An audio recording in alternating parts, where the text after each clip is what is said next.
திருச்சிற்றம்பலம். உலகலாம் உணர்ந்து ஓதற்கரியவன், நிலவுலாவிய நீர்மலி வேணியன், அலையில் சோதியன் அம்பலத்தாடுவான், மலர் சிலம்படி வாழ்த்தி வணங்குவான். திருச்சிற்றம்பலம். சென்னை ICF கமல விநாயகர் சத் சங்கம் மிகச் சிறப்பாக நிகழ்த்தி வருகின்ற பெரிய புராண தனியடியார் தொடரிலே நாம் விரண்மிண்ட நாயனார் பற்றி சிந்திப்பதற்கு திருவருள் கூட்டியது. விரண்மிண்ட நாயனார் பற்றி நம்முடைய தெய்வச்சேக்கிழார் அற்புதமாக ஆய்வு செய்து நமக்கு பல செய்திகளை வழங்கி இருக்கின்றார். திருத்தொண்டத் தொகை அருளி செய்த நம்முடைய சுந்தரமூர்த்தி சுவாமிகள் அந்த முதற் பகுதியிலேயே விரண்மிண்டர் என்று சொல்லக்கூடிய அடியாரையும் நமக்கு தருகின்றார். அதிலே சொல்லுகிற பொழுது, விரிபொழில் சூழ் குன்றையார் விரண்மிண்டற்கு அடியேன் என்று குறிப்பிடுகிறார்.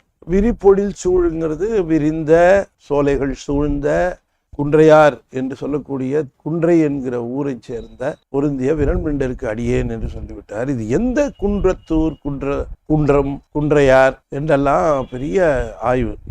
அதில் நம்முடைய திருத்தொண்டர் திரு அந்தாதி பாடிய நம்முடைய நம்பியாண்டார் நம்பி ஊர் இந்த செங்குன்றம் அப்படின்னார். சேக்கிழாருக்கு என்னன்னு கேட்டால், விரண்மிண்டரை பற்றி சொல்லுகிற பொழுது இன்னும் கொஞ்சம் விவரம் கூட சொல்லணும்னு விரும்புகிறார்.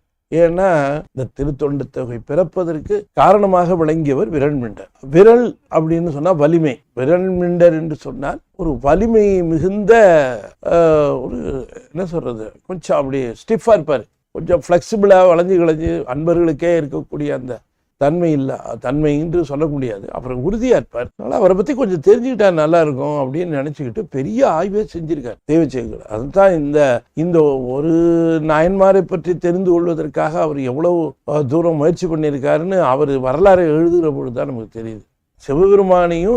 சிவபெருமானுக்கு தோழராக விளங்கிய நம்முடைய சுந்தரமூர்த்தி சுவாமிகளையும் கூட ஒரு சந்தர்ப்பத்தில் எதிர்த்து நிற்கக்கூடிய அளவுக்கு துணிச்சல் மிக்கவராக இருக்கிறார் அப்படின்னு தெரியுது. ஏன் எதிர்த்து நின்றாருங்கிறது வரலாறுல தெரியும். எதிர்த்து நிற்றல்ங்கிறது இல்லை, தவறுன்னு தெரிஞ்ச உடனே அதை தட்டி அதை சுட்டி காட்டி அது தவறு அப்படின்னு சுட்டி காட்டுற அளவுக்கு நம்ம எப்படி இந்த நக்கீரரை சொல்றோம். உண்மையிலேயே நக்கீரர் அவருக்கு புரிஞ்சாத ஒரு விஷயத்த ஆர்கியூ பண்ணிட்டு இருந்தார். அது அவரு என்ன நினைச்சாரு, அப்படிதான் இருக்கும்னு நினைச்சிட்டு பண்ணாரு. அதுக்காகத்தான் அவரு அந்த சிவ அபராதம் நீங்கிறதுக்காக பல கஷேத்ராண்டம் போனாருங்கிற வரலாறுலாம். ஆனா இவர் அப்படி இல்லை. இவரு கஷேத்ராண்டம் போயிட்டே வராரு. ஆனா இவரை பத்தி கொஞ்சம் விவரம் தெரியணுங்கிறதுக்காக இவர் அந்த ஊர் எது அப்படின்னு கண்டுபிடிச்சு எழுதுறாரு. ஆகையினால ரெக்கார்ட்ஸ் எல்லாம் வெரிஃபை பண்ணி ஆத்தன்டிகேட்டா பார்த்து இவ்வளவு ஒரு உறுதியா நின்று இருக்கிறாரு. இவர் யாரா இருப்பாரு, எங்க இருந்திருப்பாரு அப்படின்னு தெய்வச்சேக்கிழாருக்கு ஒரு பர்சனலான இன்ட்ரெஸ்ட். எல்லா நாயன்மார் மேலே இன்ட்ரெஸ்ட் தான், இவர் மேல கொஞ்சம் ஒரு ஆர்வம். அவர் ஒரு வேளாண் குலத்தை சேர்ந்தவர், மலைநாட்டில் இருக்கக்கூடிய அந்த செங்குன்றம் என்கிற ஊரை சேர்ந்தவர். அங்கிருந்து வந்திருக்கிறார். அவருக்கு எங்கேயா திருவாரூர்ல என்னையா வேலை, அது கொல்லம் எங்க இருக்குது, இங்க திருவாரூர் எங்க இருக்கு, எவ்வளவு தூரம் வந்திருக்கிறாரு அப்படின்னு அதை இன்னும் கொஞ்சம் ஆராய்ச்சி பண்ணி பார்க்கிறார். அப்படி பார்க்கிற பொழுது விரண்மிண்டரை பற்றிய இன்னும் சில செய்திகளை நமக்கு சொல்றார். எப்படின்னா, சிவனடியார் இவர் மலைநாட்டை சேர்ந்தவர். மலைநாடுங்கிறது சேரநாடு என்று சொல்லக்கூடிய சேரநாடு. அந்த சேரநாட்டினுடைய பெருமை என்ன தெரியுமான்னு சொல்றார். அதாவது இந்த சேரநாடு என்று சொல்லக்கூடிய நாட்டுக்கு பரசுராமன் பெரும் பரசு நாடு அப்படின்னு பேரு. எப்படின்னு கேட்டா, நமக்கு பரசுராமனை பத்தி தெரியும்.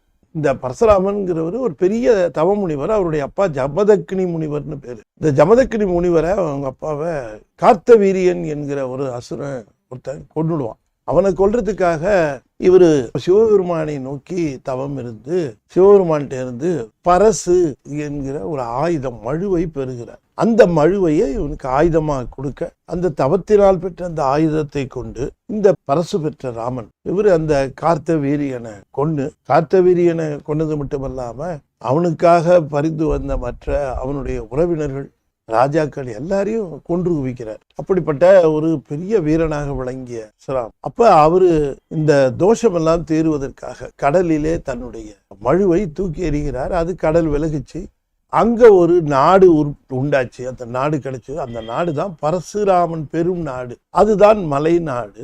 அந்த மலைநாட்டுல ஒரு இந்த விரண்மிண்டர். இது எதுக்கு இதெல்லாம் சொல்றாருன்னா, இவருக்கு இருக்கிற உறுதி, மன உறுதியும் அந்த தைரியமும் துணிவும் பரம்பரையாவே இருக்கிற அந்த காரணத்தினால மாநிலம் விட்டு மாநிலம் வந்தாலும் கூட அந்த இடத்துல தன்னுடைய துணிவோடு நின்று சரி செய்தவர் பிரண்மிண்ட நாயனார். என்ன நினைக்கிறார், இந்த சிவபெருமான் எழுந்தருளி இருக்கக்கூடிய இந்த ஊர்களை எல்லாம் திருத்தலங்களை எல்லாம் தரிசிப்பேன் என்று சொல்லி அவர் அங்கிருந்து கிளம்பி பல தலங்களை தரிசித்து கொண்டு வருகிறார். அப்படி வருகிற பொழுது ஆரூருக்கு வந்திருக்கிறார். அவரை பொறுத்த வரைக்கும் அடியார்கள் எல்லாம் சிறப்புடையவர்களாக விளங்க வேண்டும், நேரிய நெறியில விளங்க வேண்டும் என்ற கருத்துடையவராக அவர் விளங்கினார். பிரண்மிண்டர் அவர் போனதுக்கு முக்கியமான காரணம் பெருமானை வணங்க வேண்டும் என்பது ஒரு காரணம்தான், அது இல்லைன்னு சொல்லல. ஆனால் முக்கியமான காரணம் அடியார்களை நெறிப்படுத்த வேண்டும் என்றுதான் அவர் கருதினார். அவருடைய கருத்து எதுவாக இருந்திருக்கிறது என்பது நாம் எப்படி புரிந்து கொள்கிறோம்னா, உன்னுடைய பிறப்பு மானிட பிறப்பு அரிதான பிறப்பு, அந்த அரிதான மானுட பிறப்பு உனக்கு கிடைச்சிருச்சு. தவப்பேற்றினாலே மானுட பிறப்பை பெற்று தவப்பேற்றினாலே இறைவன் உண்டு என்கிற அந்த பேற்றை பெற்று தவப்பேற்றினாலே இறைவன் யார் என்று பல்வேறு தெய்வங்கள் இருக்கிற பொழுது சிவமே தெய்வம் என்கிற அந்த நிலையை பெற்று மெய்ப்பத்தர்கள்னா நிச்சயமாக பிறப்பை வெல்லக்கூடியவர்கள். அந்த பக்தர்கள் சிவன் மேல அன்பு வருகிறதுங்கிறதே ஒரு பெரிய தகுதி. அது சாதாரணமா வராது, சொன்னாலே வராது. சிவன் மேல அன்பு வருகிறது என்பது முந்தைய பிறப்புகளினுடைய தவத்தினுடைய தொடர்ச்சியினால அது தானாக இயல்பாகவே சாமி மேல அந்த அன்பு ஊறி அப்படி வந்து நீர் பூசி அவரை நித்தம் நினைகின்ற அந்த தன்மை அடைந்து விட்ட நீங்கள் அந்த எண்டில் நீங்க வந்துட்டீங்க. கொஞ்சம் கவனமாய் இந்த நெறி வாழ்க்கையை நீங்க மேற்கொண்டால் நீங்கள் பெறப்பட்ட நிலையாகிய சிவலோகத்திற்கு உங்களுக்கு வாய்ப்பு இருக்கு. அதனால நீங்கள் எல்லாம் இப்படி இருக்கணும் என்று அடியார்களை நெறிப்படுத்துகின்ற அந்த நிலையிலே நின்றார். அடியார்கள் எல்லாரும் இனிமே பிறக்கக்கூடாது, அவர்களுக்கு சிறப்பு தான் வரணும். அவர்கள் எல்லாம் இந்த நிலைக்கு வந்துட்டார். வந்த பிறகு எதுக்கு அவங்களுக்கு இது வர்றது கஷ்டமாச்சு? அப்படி எல்லா இடத்துக்கும் வந்துட்டு கடைசியில வந்துட்டு மார்ச் கிட்ட பரீட்சை நெருங்குற நேரம், ஜனவரி வரைக்கும் நல்லா ஒழுங்கா வந்து படிச்சு கிடிச்சிட்டு இருக்கவன் ஜனவரிக்கு மேல அப்படியே படுக்கிறது, தூங்குறது, எழுந்திரிக்கிறது, போறது வருதுன்னு இருந்தா, டேய் என்னடா இவ்வளவு தூரம் கஷ்டப்பட்டு எல்லாத்தையும் படிச்சா ஜனவரி வரைக்கும் வந்துருச்சு, இன்னும் 2 மாசம்டா, 2 மாசம் நல்லா உழைச்சு படிச்சேன்னா நல்லா பரீட்சை மார்ச்சில் எழுதணும் அப்படின்னு அட்வைஸ் பண்ற மாதிரி அடியார்களுக்கெல்லாம் நெறிப்படுத்துகின்ற அந்த ஒரு பணியை மேற்கொண்டார். அவர் என்ன சொல்றார், சிவனை வணங்கி கொண்டு வந்தீர்கள், இது வரைக்கும் சிறப்பா இருந்தீங்க, அடியாரின் மேல அன்பு செலுத்தினீங்க. ஆனா அடியாரின் மேல அன்பு செலுத்தினா பத்தாது, அடியார்களையே சிவமாக கருதி வழிபாடு செய்யணும். நீங்க அப்படி அடியார்களையே சிவமாக கருதி வழிபாடு செய்தீர்கள் என்று சொன்னால் அந்த வழிபாடு உங்களை மிக சுலபமாக சிவலோகத்தை சேர்ப்பிக்கும் அப்படின்னு சொன்னார். முதிர்ந்த அன்பை இருக்கக்கூடிய ஒரு அடியாரை நீ வணங்கினால் அந்த அடியாரை வணங்கின அந்த நிலையிலே அந்த அடியாரினுடைய பேரன்பு உனக்கு வரும், உன்னை சாரும், உன்னை சேரும். முறையான அந்த வாழ்விலே நிலையிலே அவர்களெல்லாம் அன்பை குவித்து வைத்திருக்கிறார். அந்த அன்பை அவர்கள் அங்கிருந்து அப்படியே நீ அந்த அன்பை பெற்றுக்கொள்ளலாம். நீ ரொம்ப நாள் சிரமப்பட்டு பெற வேண்டிய அன்பை அவர்கள் அந்த அன்பை பொதித்து வைத்திருப்பதனாலே அந்த அன்பை நீ பெற்றுக்கொள்ளலாம். இப்படி எல்லாரும் வந்து அந்த அன்பை பெற்றுக்கொண்டே இருந்தா கடைசியில் அந்த அடியாருக்கு அன்பு இல்லாமல் போயிடுமா? இல்ல, அதுதாங்க ஒரு உண்மை. அங்கே இருந்து அந்த அன்பை பெற்றுக்கொண்டாலும் அந்த அன்பு அவர்களிடம் அன்பாகவே தான் இருக்கும். அது பங்கிட்டு கொண்டாலும் அது குறைவுபடாத உலவா அன்பு, அப்படிப்பட்ட அன்பு. அதனாலதான் அதுக்கு முதிரும் அன்பு. ஆகையினாலே இனி இந்த இறைவனை பெருமானை வணங்குவதற்கு முன்பாக அடியார்களை வணங்கி அவர்களை அர்ச்சித்து வழிபாடு செய்து பிறகு உங்கள் இறைவனை வழிபாடு செய்வீர்களே, ஆனால் நீங்க வந்து சிவலோகம் செல்வது ரொம்ப சுலபமாக நிறைவேறிவிடும் என்று சொன்னாராம். அடியார்களை நெறிப்படுத்த வேண்டும் என்றுதான் அவர் கருதினார். இப்ப ஞானசம்பந்தர் போன்றவர்கள் அப்பர் போன்றவர்கள தலங்கள் தோறும் சென்றது எதற்காக அப்படின்னு கேட்டா, அடியார்களை எல்லாம் ஒன்றுபடுத்துவதற்கு, ஒரு குடையின் கீழே ஒன்றுபடுத்துவதற்கு. இங்க மயிலாப்பூர்ல வழிபடுகின்ற அடியாரும் திருநெல்வேலியில வழிபடுகின்ற அடியாரும் தேவாரம்பாடி வழிபடுகிறார்கள். அது எப்படி அந்த சிங்க்ரோனைசேஷன், அந்த ஒரு இணைப்பு, அது எப்படி கொண்டு வந்தாங்க? பெரியவங்க கொண்டு வந்ததுதான் அது. இப்பயே நாம வெளிநாடு போறோம், அங்க ஒரு கோயில் இருக்கு, அங்க போன தேவாரம் தான் பாடுறோம், திருவாசகம் பாடுறோம். ஏன் அப்படிங்கிறது அங்க இருக்கிற அன்பர்களும் அப்பாலும் அடி சார்ந்த அடியார் இதை பாடுறாங்க. ஏன் இந்த தேவாரம் திருவாசகம் உலகெங்கும் இருக்கக்கூடிய அடியார்களை ஒன்றுபடுத்துகிறது? அதுக்காகத்தானே இந்த தேவாரம் திருவாசகத்தை ஒரு தலத்திற்குரிய தேவாரம் பாடினாலும் கூட அந்த தலத்தில் இருக்கிற அடியார்கள் பாடி மகிழ்ந்தார்கள், பெருமை பெற்றார்கள், பயன் பெற்றார்கள் என்பதையும் தாண்டி இது போல அந்த பதிகத்தை மற்ற ஊருக்கார் மற்ற இடங்களில் இருக்கிறவர்களும் பாடி பயன்பெறுகின்ற அந்த நிலையிலே அடியார்களை எல்லாம் ஒன்று திரட்டி அவர்களை ஒரு உடையின் கீழ் கொண்டு வர வேண்டும் என்பதுதான் ஞானசம்பந்தர், திருநாவுக்கரசர் போன்ற அடியார்களுடைய நோக்கமாக இருந்தது. அதே போல விரண்மிண்டருக்கு ஒரு பெரிய ஒரு முக்கியமான பங்கு இருந்தது. அந்த பங்கு அவர் அடியார் மேல அவர் கொண்டிருந்த அந்த சிறப்பின் காரணமாகத்தான் அடியார்களை எல்லாம் ஒன்றுபடுத்த வேண்டும் என்கிற எண்ணத்துல அவர் நெறிப்படுத்த வேண்டும் என்கிறதுல அவர் வந்ததுனால தான் அவரை வச்சுக்கிட்டு தான் அவரை காரணமாக வைத்துக்கொண்டு திருத்தொண்ட தொகையை வெளிப்படுத்துகிறார் சுவாமி. விரண்மிண்டரை பற்றி சொல்லுகிற பொழுது திருவாரூருக்கு வந்தாருங்க. சிவபெருமானை பணிந்தார். அடியார்கள் அங்கே சிறப்பாக இருக்கிறதை பார்த்தார். இவர்களை எல்லாம் கொஞ்சம் நெறிப்படுத்த வேண்டும் என்று நினைத்தார். எல்லாரும் இவருடைய பெருமையை அறிந்து அவரோட இந்த திருவாரூர்ல தேவாசிரிய மண்டபம் என்று சொல்லக்கூடிய அந்த மண்டபத்தில் அடியார்கள்ட்ட எல்லாம் பேசிட்டு இருக்கிறாரு. தேவாசிரிய மண்டபத்தில் இருக்கிறார். அந்த நேரத்தில் சுந்தரமூர்த்தி சுவாமிகள் அங்கே இருக்கிறார். விரண்மிண்ட நாயனார் சுந்தரமூர்த்தி சுவாமியுடைய காலத்தை சேர்ந்தவர். சுந்தரர் திருவாரூர் மாப்பிள்ளை, பொண்ணு கொடுத்துருக்காங்க திருவாரூர்காரன். பறவையார திருமணம் பண்ண புதுசு இங்கே வந்திருக்கிறாரு. அவர் கோலம் ஒரு வித்தியாசமான கோலமாக இருக்கும். அடியார்கள் கோலத்தை போல இல்லாமல் அது ஒரு மணாள கோலம். திருநீர் பூச்சிருப்பார், ருத்ராட்சம் அணிஞ்சிருப்பார், அவர் சிறப்பான காதணி அணிந்திருப்பார், எல்லாம் வஸ்திரம் அற்புதமான வஸ்திரங்கள் அணிந்திருப்பார். கையில் ஒரு ஸ்டிக் வேற கொடுத்துட்டாங்க அவருக்கு. அதனால அந்த ஷெட்டு இல்லையா அதை எடுத்துக்கொண்டு அப்படி போவார். கூடவே அடியார்கள்லாம் நிறைய பேர் போவாங்க. அவருக்கு சாமி கொடுத்தது அது. நீ இப்படி இருக்கிறேன்ட்டாரு.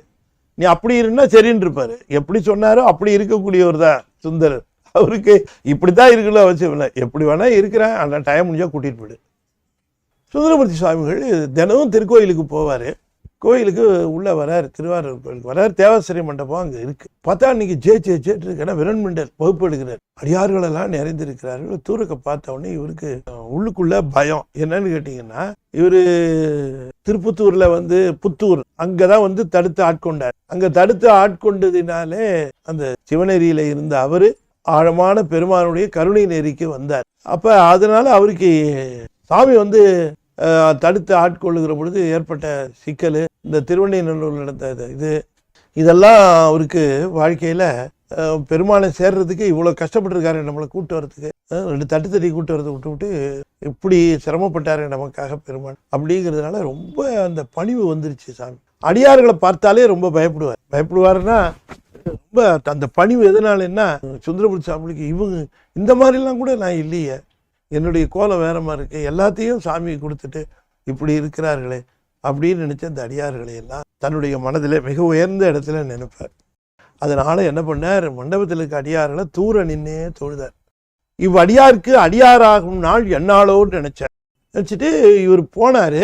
இவர் தனியா போயிருந்தா அங்கிருந்து பார்த்த விரண்மண்டர் கூட தெரிஞ்சிருக்காது.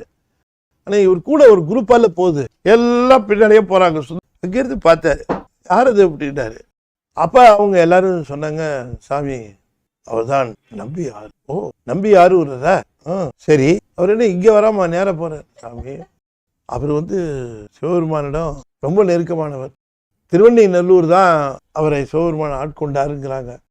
அவர் இங்க வந்தார், திருவாரூர்ல தான் இருக்கார். இப்பதான் சமீபத்துல திருமணம் ஆச்சு. சரிப்பா அதெல்லாம் இருக்கட்டும். ஏன்னா இவருக்கு என்னன்னு கேட்டா, இங்க நின்று அவர்களெல்லாம் தொழுது அதுக்கப்புறம் கிளம்பி போயிருக்கணும் உள்ளார.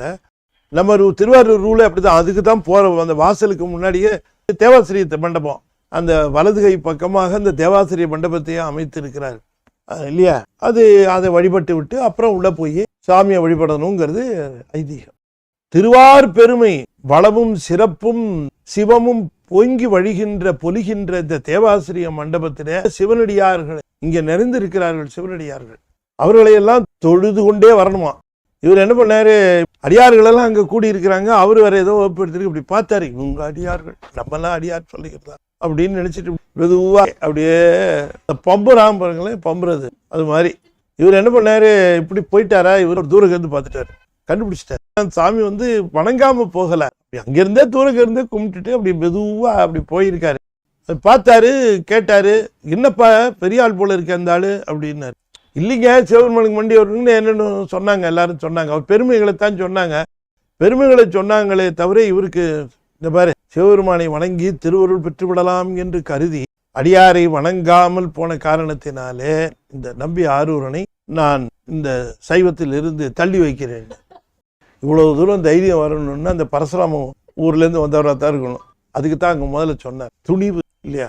அது போலவே இந்த வீரன்மிண்டற்றையும் வீரம் வெளியூர்ல இருந்து இங்க வந்தாலும் அந்த உறுதிப்பாடு குறையாம சிவபெருமானுக்கு ரொம்ப வேண்டியவராக இருந்தா இருந்துட்டு போறாரு. அதை பத்தி பிரச்சனை கிடையாது. அவர் சிவபெருமானே தடுத்து ஆட்கொண்ட இருந்தாலும் அவர் அடியார் வணங்குனீங்க. நீ இந்த ஊர்க்காரங்கள இருக்கலாம், எல்லாரும் இருக்கலாம், ஆனா இப்படி செய்யக்கூடாது, இது செய்யறது தப்பு அப்படின்னு எடுத்து சொல்லுகிற அளவுக்கு இந்த உறுதி வரத்துக்கு அந்த பெருமானிடம் இருந்த சிவபக்தி இருக்கிறவங்க யாரை பத்தி கவலைப்பட மாட்டாங்க. சிவன் மேல சொல்லடாத பக்தி பூண்டு அன்பு பூண்டு இருக்கிறவங்க சிவனை தன்னுடைய காவலாக ஏற்றுக்கொள்வார். அவங்க எப்பவுமே அவங்க சாமியினுடைய திருக்கரத்துல இருக்கிறதாவே ஃபீல் பண்ணுவாங்க. சாமி கையில வச்சிட்டு இருக்கிறாரு அப்படிங்கிற மாதிரி ஃபீல் பண்ணுவாங்க. ஆகையினால அவங்களுக்கு அச்சமே இருக்காது, எந்த பயமும் இருக்காது, அவங்களுக்கு எதுவும் பண்ணவும் முடியாது யாராலையும். வீரன்மிண்டர் என்ன கருதினார், சுந்தரர் இப்படி இருந்தாருன்னா, சுந்தரர் இப்படி போனா கூட இருக்கிற அடியார்கள் எல்லாரும் என்ன நினைப்பாங்க, நான் இவ்வளவு கஷ்டப்பட்டு கிளாஸ் எடுத்துட்டு இருக்கிறேன். அவங்களாம் என்ன நினைப்பாங்க, ஐயாவே இப்படி போறாரு, நம்மளும் தூரக்கு இருந்து இப்படி ஒரு சல்யூட் போட்டு போயிடுவோம் அப்படின்னு எல்லாரும் போயிட்டா என்ன பண்றது? அதனால ஒன்று செய்கிறேன், எல்லாரும் இங்கே இருக்கிறவங்களாம் இனிமேல் இவரோட தொடர்பு வச்சுக்காதீங்கன்ட்டார். பிறகு அப்படின்னு நாங்கள் எல்லாரும் என்ன சொல்லிட்டே இப்போ ஆகுறீங்க எல்லாரும், எங்க அவரு எவ்வளோ பெரிய ஆள், அவரை போய் நீங்க சொல்றீங்க.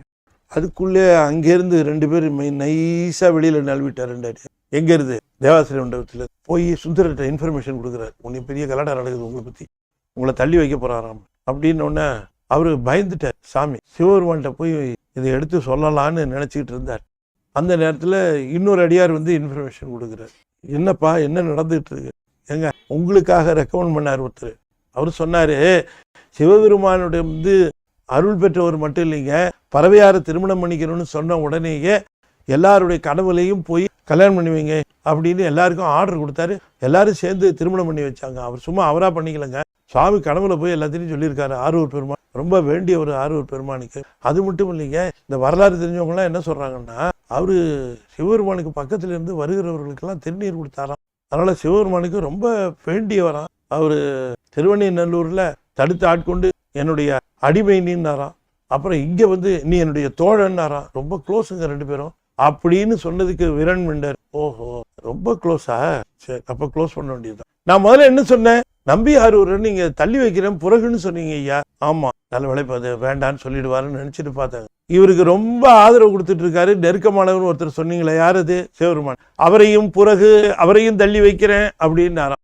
சிவபெருமானுக்கும் புறகுன்னு சொல்றதுக்கு முன்னாடி சிவபெருமானுடைய அடையாளங்களை எல்லாம் கரெக்டா சொல்லி மிஸ்டேக் ஆயிடக்கூடாதுங்கிறதுக்காக யாரை நான் தள்ளி வைக்கிறேன்னா, பிறை சூடியிருப்பான், அறவும் புடைந்திருப்பான், அந்த ஆளத்தான் சொல்றேன். புறகு ஏன் தள்ளி வைக்கிறேங்கிற காரணத்தை சொல்லணும். சும்மா தள்ளி வைக்கிறேன்னு சொல்ல முடியுமா?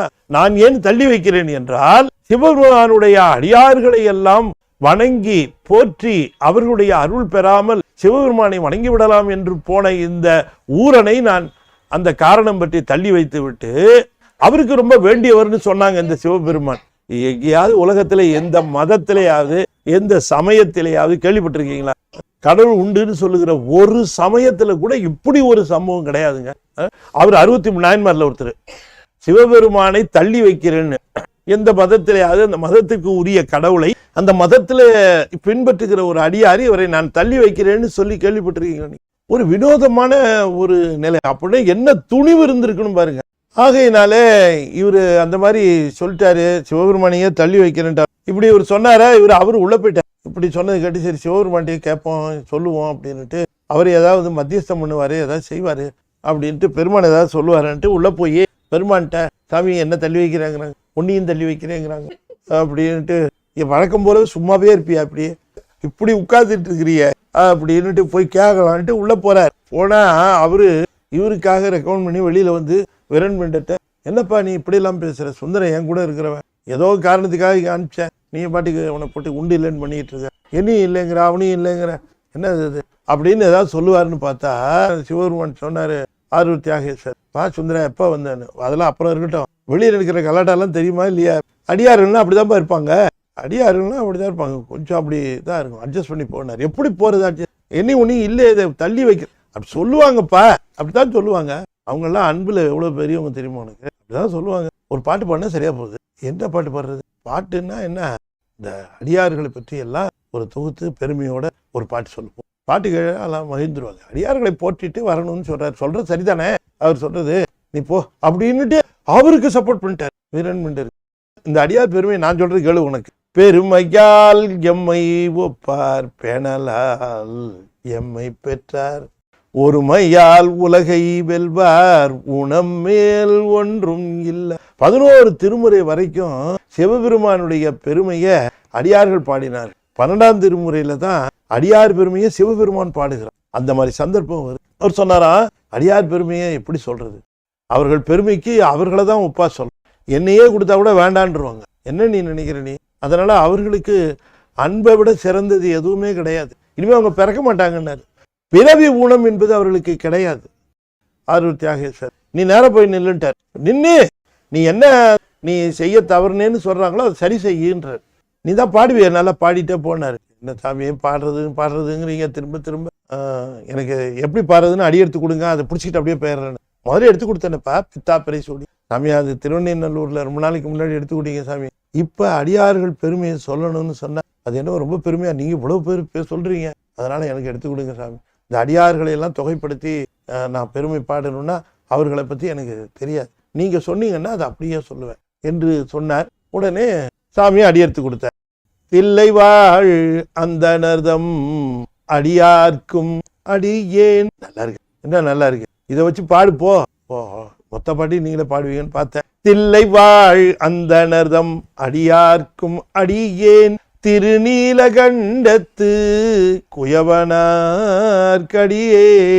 இல்லையே என்னாத இயற்பகைக்கும் அடியேன், இளையாண்டன் குடிமாறன் அடியார்க்கும் அடியேன், வெல்லுமா மிக வல்ல மெய்ப்பொருளுக்கு அடியேன், விரிபொழில் சூழ் குன்றையார் விரண்மிண்டற்கு அடியேன், அல்லிமென் முல்லையந்தார் அமர் நீதிக்கு அடியேன், ஆரூரன் ஆரூரில் அம்மானுக்காளே அப்படின்னு பாடிக்கிட்டே வந்தார் பாருங்க.